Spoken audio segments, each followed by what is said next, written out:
This is the Hanseatic City of Stralsund. It is recognized as a UNESCO World Heritage Site since 2002. It is actually an attraction in Mecklenburg-Vorpommern with its eventful history and the unique location on the water and the imposing brick Gothic buildings around it. Because of its location on Stralsund, a strait of the Baltic Sea between the mainland and the island of Rügen, it is called the Gateway to the island of Rügen.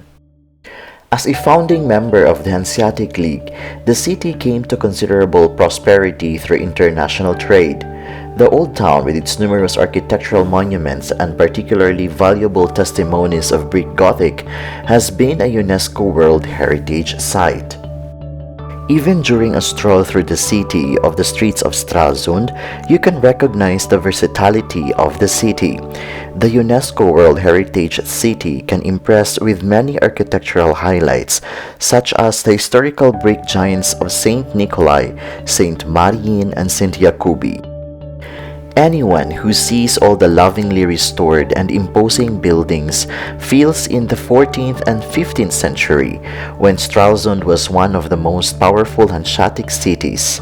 During this period of economic upswing, numerous sacred buildings and townhouses were built in the style of Brick Gothic. This includes, among other things, the remains of the city wall and two preserved city gates, several beautiful gable houses, and the town hall with its impressive facade. Less scientifically expressed, you simply have to see the historic old town of Stralsund with its numerous architectural monuments. Here are some of the things that you look forward to when you visit to Stralsund: their colorful hustle and bustle in the oldest city of Pomerania, shopping tours in the picturesque old town, the typical brick Gothic of the Hanseatic cities, and the three impressive churches that shape the cityscape. I hope that you like this video. Until my next travel, this is Jongik's channel. Tschüss!